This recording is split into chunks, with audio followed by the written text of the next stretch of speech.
Back to clean news UP. चलिए देखते हैं उत्तर प्रदेश की 25 फटाफट बड़ी खबरों को। इससे पहले आप न्यूज को कहां से देख रहे हैं हमें कमेंट में बताना बिल्कुल ना भूलें। साथ ही हमारे फेसबुक पेज को भी फॉलो करें। फेसबुक पेज का लिंक डिस्क्रिप्शन में दिया गया है।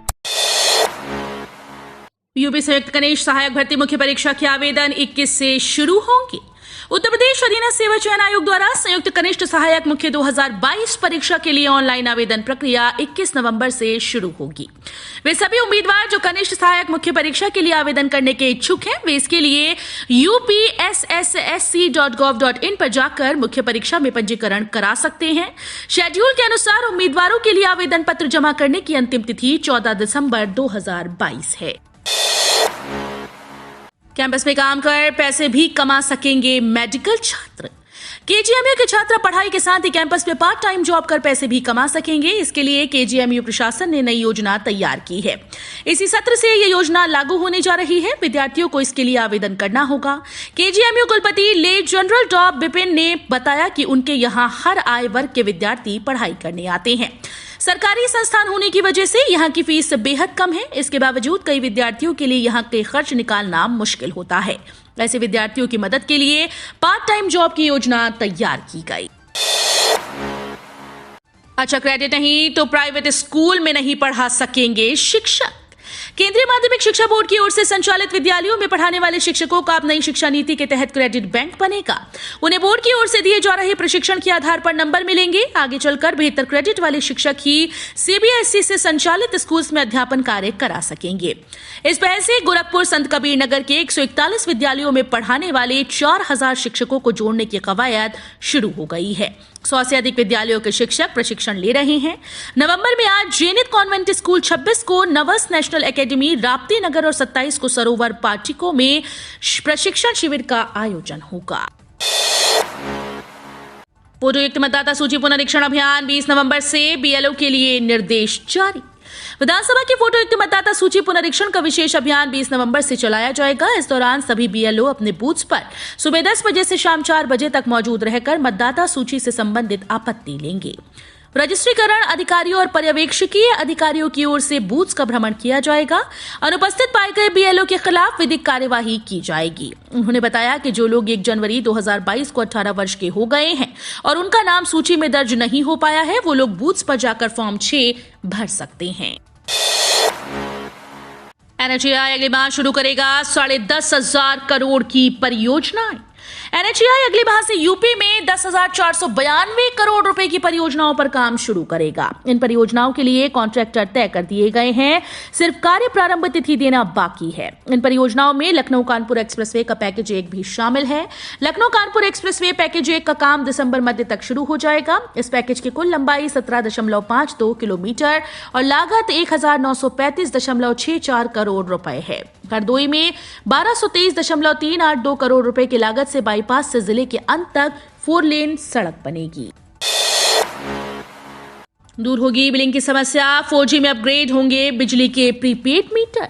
पुरानी तकनीक 3G का प्रीपेड बिजली मीटर लगने की वजह से हो रही बिलिंग आदि की दिक्कत अब जल्द दूर होने वाली है। इसके लिए उत्तर प्रदेश पावर कॉर्पोरेशन प्रबंधन ने प्रीपेड मीटर लगाने वाली company energy efficiency private limited को पुरानी तकनीक वाले प्रीपेड मीटर्स को 4G तकनीक में अपग्रेड करने के निर्देश दिए हैं। इस निर्देश की खास बात यह है कि मीटर अपग्रेड करने के बदले उपभोक्ताओं को कोई अतिरिक्त चार्ज नहीं देना पड़ेगा। नॉर्थ में पीएम मोदी का साउथ इंडियन लुक, बोले काशी और तमिलनाडु दोनों शिवमय, दोनों शक्तिमय। प्रधानमंत्री नरेंद्र मोदी शनिवार को वाराणसी पहुंचे। यहां उन्होंने बीएचयू कैंपस में काशी तमिल संगमम कार्यक्रम का उद्घाटन किया। इसके बाद कार्यक्रम को संबोधित करते हुए उन्होंने कहा कि काशी के निर्माण और विकास में तमिलनाडु ने बड़ा योगदान दिया। काशी में बाबा विश्वनाथ हैं तो तमिलनाडु में भगवान रामेश्वरम का आशीर्वाद है। काशी और तमिलनाडु दोनों शिवमय हैं, दोनों शक्तिमय हैं।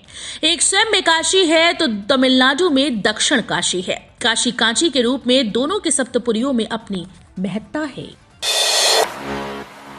कुत्ता पालने का शौक है तो नियमों को जान ले, अनदेखी करने पर होगी कार्रवाई। घर में श्वान पालने का शौक है तो नगर निगम से लाइसेंस जरूर ले लें। अब तक भले ही सख्ती ना दिखी हो, लेकिन नगर निगम प्रशासन अब इस मामले में कड़ा रुख अपनाने जा रहा है। श्वान पालने का लाइसेंस लेने के साथ ही शर्तों का पालन भी करना होगा। इसके उल्लंघन पर सख्त कार्रवाई की जाएगी। किसानों पर 15,890 करोड़ का कर्ज, यूपी के इस जिले का ये है हाल। केंद्र और प्रदेश सरकार ने देश के किसानों की आय दुगना करने के लिए कई योजनाएं शुरू की। ऐसे में किसानों पर कर्ज का बोझ बढ़ता जा रहा है। मेरठ जिले में कृषि और कृषि संबंधी उपकरण और इंफ्रास्ट्रक्चर आदि पर लोन लेने वाले किसानों की संख्या 4,92,618 है। जिले के किसानों ने 15,890 करोड़ का कर्ज लिया। इस हिसाब से प्रत्येक व्यक्ति बैंक का 3.22 लाख रुपए का कर्ज है। यूपी के मेरठ जिले से चौंकाने वाली रिपोर्ट सामने आई। यहां किसानों पर 15,890 करोड़ का कर्ज है।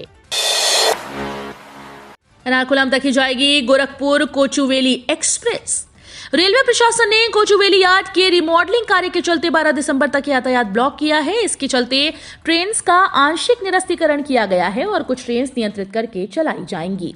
ये जानकारी पूर्वोत्तर रेलवे के मुख्य जनसंपर्क अधिकारी पंकज कुमार सिंह ने दी। कोचुवेली से 11 दिसंबर को चलने वाली 12512 कोचुवेली गोरखपुर एक्सप्रेस एर्नाकुलम से चलाई जाएगी। ये ट्रेन कोचुवेली से एर्नाकुलम तक आंशिक रूप से निरस्त रहेगी। बिना सुरक्षा गारंटी के 25 लाख तक लोन ले सकेंगी महिलाएं।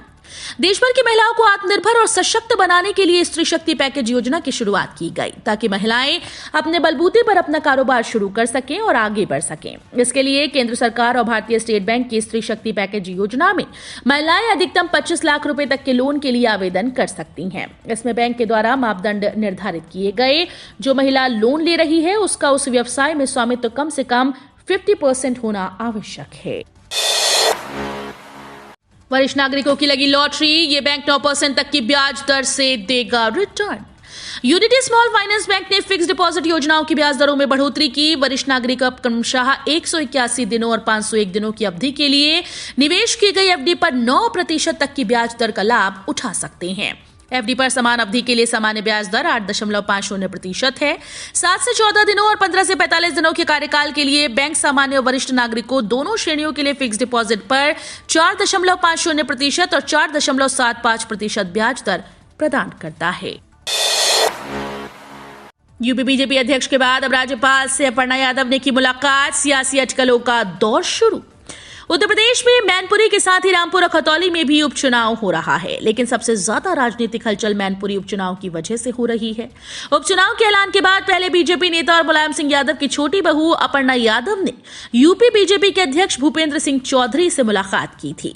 अब उन्होंने राज्यपाल आनंदीबेन पटेल से मुलाकात की, जिसके बाद एक बार फिर से राजनीतिक हलचल तेज हो गई है। गोरखपुर एम्स में 250 नर्सिंग स्टाफ नहीं करना चाहती नौकरी।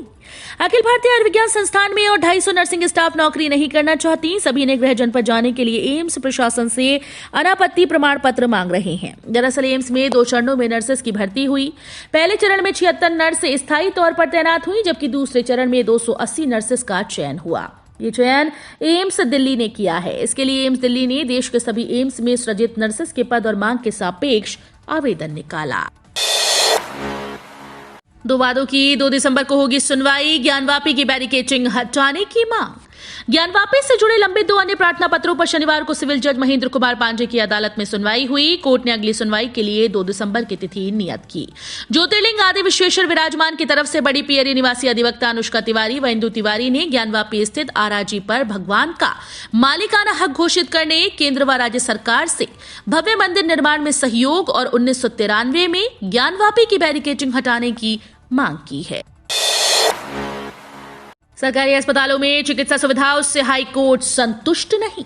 इलाहाबाद हाईकोर्ट की लखनऊ पीठ राजधानी समेत प्रदेश के सरकारी अस्पतालों की व्यवस्थाओं व डेंगू की रोकथाम मामले में सरकार के जवाब से संतुष्ट नहीं। कोर्ट के आदेश पर राज्य सरकार की तरफ से जवाब दाखिल किया गया, जबकि नगर निगम लखनऊ के वकील ने कहा कि नगर आयुक्त का जवाबी हलफनामा तैयार है, जिसे अपलोड कर दिया जाएगा। आयुष कॉलेजेस में दाखिले में हेराफेरी, काउंसलिंग कमेटी के सदस्यों पर लटकी गिरफ्तारी की तलवार। आयुष कॉलेजेस में हेराफेरी कर दाखिला दिलाने के मामले में अब काउंसलिंग से जुड़े अधिकारियों पर गिरफ्तारी की तलवार लटक रही है। पूछताछ के बाद कई प्रबंधक, डॉक्टर और नेता भी एसटीएफ के निशाने पर आ सकते हैं। नीट 2021 के तहत हुए दाखिले में 891 छात्र संदिग्ध पाए गए हैं। इनकी काउंसलिंग के लिए बनी कमेटी के अध्यक्ष आयुष विभाग के विशेष सचिव खुशलाल भारती थे। इसी सेक्टर को बड़ी राहत। सरकार ने स्टील, आयरन ओर पर एक्सपोर्ट ड्यूटी में की कटौती। केंद्र सरकार ने स्टील प्रोडक्ट्स और लौह अयस्क पर निर्यात शुल्क में कटौती की है, जो कल से प्रभाव में आई। ये ड्यूटी 6 महीने पहले लगाई गई थी। वित्त मंत्रालय ने इस बाबत अधिसूचना जारी की। इसमें बताया गया कि निर्दिष्ट पिग आयरन और स्टील प्रोडक्ट्स आयरन छर्रों के निर्यात पर अब कोई ड्यूटी नहीं लगेगा। इसके अलावा कम लोहे वाले लौह अयस्क, लम्प्स और फाइन्स पर भी निर्यात शुल्क शून्य किया गया। वहीं 58% से अधिक लौह वाले आयरन और लम्प्स और फाइनेंस पर अब निर्यात शुल्क 30% कर दिया गया है। रोडवेज बस में लगी आग, ड्राइवर कंडक्टर झुलसे, यात्रियों ने कूदकर बचाई जान। लखनऊ से कानपुर आई विकासनगर डिपो की रोडवेज बस में शनिवार दोपहर रावतपुर रेलवे स्टेशन के सामने आग लग गई। बस रूट पूरा कर डिपो जा रही थी, इस वजह से उसमें ज्यादा यात्री नहीं थे। जो भी 2-4 यात्री थे वो आग लगते ही सुरक्षित नीचे उतर आए। हालांकि आग बुझाने में चालक और परिचालक के हाथ झुलस गए। आग सेल्फ स्टार्ट करने वाली वायरिंग में शॉर्ट सर्किट से लगी। बस झकरकटी अड्डे से निकलने के बाद डिपो जा रही थी। पनियाला के लिए संजीवनी साबित होगी जीआई टैगिंग कराने की योगी आदित्यनाथ सरकार की पहल। प्रदेश की योगी आदित्यनाथ सरकार 1 डिस्ट्रिक्ट 1 प्रोडक्ट से विश्व भर में शोहरत पाने के बाद अब जियोग्राफिकल इंडिकेशन जीआई के दम प्रदेश के कई उत्पादों को संजीवनी दिलाने के प्रयास में लगी है। पनियाला को जीआई दिलाने की योगी आदित्यनाथ सरकार की पहल औषधीय गुणों से भरपूर इस फल के लिए संजीवनी साबित होगी। जियोग्राफिकल इंडिकेशन दिलाने की सरकार की पहल से मुख्यमंत्री योगी आदित्यनाथ की कर्मस्थली गोरखपुर के इस फल की पूछ बढ़ जाएगी। पीएम मोदी हजारों युवाओं को देंगे बड़ा तोहफा, 45 जगहों पर मंत्री रहेंगे मौजूद। देश भर में अलग अलग जगहों पर युवाओं को रोजगार मिलने वाला है। युवाओं को रोजगार देने के लिए पीएम मोदी खुद ज्वाइनिंग लेटर देंगे। आपको बता दें कि ये नियुक्तियों का दूसरा फेज होगा। इस भर्ती प्रक्रिया के तहत पहले चरण के ज्वाइनिंग लेटर 25 अक्टूबर को बांटे गए थे। उस समय केंद्र सरकार की तरफ से वीडियो कॉन्फ्रेंसिंग के माध्यम से 75,000 युवाओं को ज्वाइनिंग लेटर दिए गए थे। अब इस महीने 22 तारीख को इसका दूसरा फेज होगा। डाक विभाग में आई नई भर्ती, 4188 पदों पर 10वीं 12वीं पास करें आवेदन। रोजगार की तलाश कर रहे तमाम युवाओं के लिए रोजगार का एक और अवसर आया है। इस अवसर का लाभ उठाकर आप नौकरी प्राप्त कर सकते हैं। इंडिया पोस्ट ने तमाम अभ्यर्थियों के लिए इंडिया पोस्ट रिक्रूटमेंट 2022 नोटिफिकेशन जारी किया, जिसके लिए अभ्यर्थी आवेदन कर सकते हैं। भारत और न्यूजीलैंड के बीच दूसरा T20 मैच आज। बॉलिंग अटैक को लेकर टीम इंडिया में जबरदस्त कंफ्यूजन। विराट कोहली, रोहित शर्मा और केएल राहुल जैसे सीनियर खिलाड़ियों की गैर मौजूदगी में टीम इंडिया आज रविवार को न्यूजीलैंड के खिलाफ दूसरे T20 मैच में अपना दम दिखाने के लिए उतरेगी।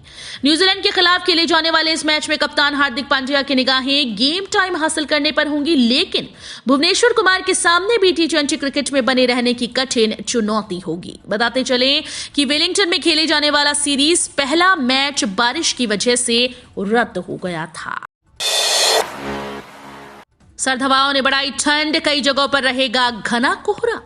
यूपी समेत पूरे उत्तर भारत में बीते कुछ दिनों से तापमान में गिरावट आई है। इस वजह से अब ठंड पड़ने लगी है। वहीं राज्य में मौसम सामान्य रहने की संभावना व्यक्त की गई, जबकि मौसम विभाग के अनुसार कुछ जगहों पर घना कोहरा छाया रहेगा। जबकि हिमालय से चलने वाली ठंडी हवाओं के कारण अगले कुछ दिनों में ठंड बढ़ने के आसार हैं। 3 महीने बाद सोने के दाम में सबसे अधिक गिरावट, लगातार घट रहे रेट।